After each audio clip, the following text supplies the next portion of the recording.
নমস্কার বন্ধুরা, সোনালি রেসিপি তোমাদের সবাইকে স্বাগত জানাই। এই বছরে প্রথম লতি দিয়ে আমরা শুকনো মাছ দিয়ে বানাবো। তো কেমন লাগবে অবশ্যই জানিও কমেন্ট করে। সম্পূর্ণ ভিডিওটা দেখার জন্য অনুরোধ রইল। ভিডিওটা দেখলেই বুঝতে পারবে কীভাবে বানিয়েছি।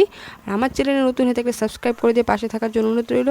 আর কমেন্ট করে জানাতে ভুলবো না কে কোথা থেকে দেখছো আমার ভিডিও, তাহলে আমি বুঝতে পারবো কে কে আমার ভিডিও দেখো।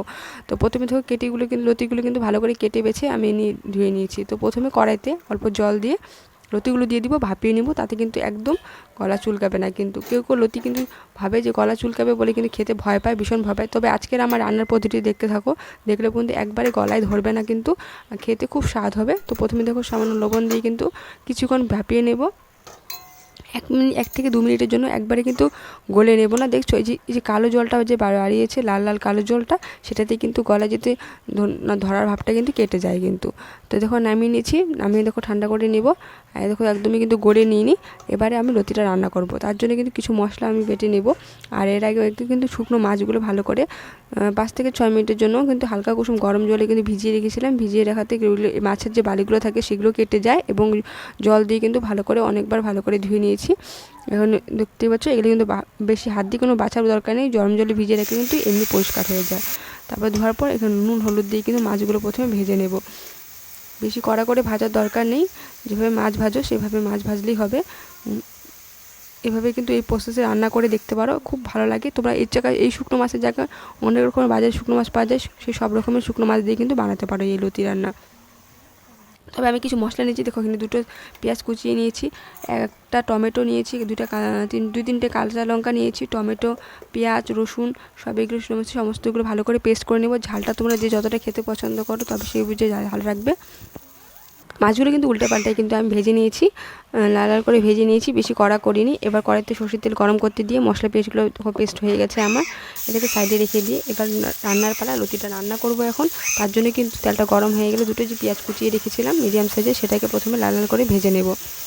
বেশি কড়া করে ভাজবো না, হালকা ভাজা হয়ে গেলে পেস্ট করে রাখা মশলাগুলো দিয়ে দিব। আর এবং তোমরা সম্পূর্ণ রেসিপিটা দেখতে থাকো, বুঝতে পারবে কিভাবে বানাচ্ছি। মশলা পেস্টগুলো দিয়ে দিলাম। দেখো মিক্সি ধোয়া জলটাও কিন্তু পেস্ট করে রেখেছিলাম, যে সেটাও দিয়ে দিলাম। দিয়ে ভালো করে মশলাটা কষিয়ে নিতে হবে। এখানে কিন্তু আমি জিরে ধরে কোনো কিছু ব্যবহার করব না, এই রান্নাতে জিরে ধরে করে কিছুই লাগে না। নুন দিয়ে দিলাম স্বাদ মতো, এবং হলুদ গুঁড়ো দিয়ে দিলাম। দিয়ে প্রথমে মশলাগুলো ভালো করে কষিয়ে নেব। দেখতে পারবে যখন মশলার থেকে তেল ছেড়ে যাবে তখনই কিন্তু মশলাগুলো কষানো হয়ে যাবে। তো কষানো হয়ে গেছে। এবার আমি কালারের জন্য এবং আরও অল্প ঝালের জন্য কিন্তু লঙ্কার গুঁড়ো দিয়ে দিলাম। তবে তোমরা ঝালের পরিমাণটা যে যতটা খেতে পছন্দ করো সেই হিসেবে দেবে। আমাদের ঝালটা কম খাই, সেই জন্য কিন্তু ঝালটা পরিমাণটা কমে রেখেছি। তবে লতিটা ঝাল ঝাল খেতেই বেশি পছন্দ হয় অবশ্য।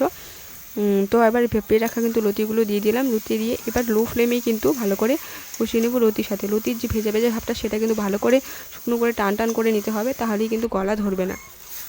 আমার এই কথাগুলো মাথায় রেখে কিন্তু লতি রান্না করবে অবশ্যই, তাহলে কিন্তু পুরো পারফেক্টভাবে লতি রান্না হবে আর কেউ গলা ধরবে না। দেখো এভাবে করে কিন্তু টান টান করে আমি রান্না করে নিচ্ছি। তবে হ্যাঁ, চাইলে তোমরা অল্প গ্রেভি রাখতে চাইলে অল্প একটু জল দিয়ে দিবে। আমি কিন্তু এখানে অল্প একটু জল দিয়ে কিন্তু ভালো করে ওভাবে কিন্তু কষি টানিয়ে নিতে হবে। এবার কিন্তু ভেজে রাখা যে ছোটো শুকনো মাছগুলো ছিল সেগুলো নামানোর 1 মিনিট আগে দিয়ে আবারও নাড়িয়ে চাড়িয়ে নিলাম। বেশি নাড়াচাড়া করবে না, তাহলে কিন্তু ভেঙে যাবে মাছগুলো। এভাবে কিন্তু আমাদের লতি রান্না সম্পূর্ণ কমপ্লিট। রেসিপিটা কেমন লাগলো অবশ্যই কমেন্ট করে জানিও। ভালো লাগলে লাইক অ্যান্ড ফ্রেন্ডস ফ্যামিলিদের সাথে শেয়ার করে দিও। আর অবশ্যই লাইক করতে তোমরা ভুলে যাও, কিন্তু লাইক করতে ভুলো না। সম্পূর্ণ ভিডিওতে দেখা হয়ে গেলে ভালো লাগলে কিন্তু একটা কমেন্ট করে জানিও। তোমাদের কিছু রান্নার রেসিপি জানা থাকলে অবশ্যই জানিও, সেটাকে আমি নেক্সট রেসিপিতে শেয়ার করব।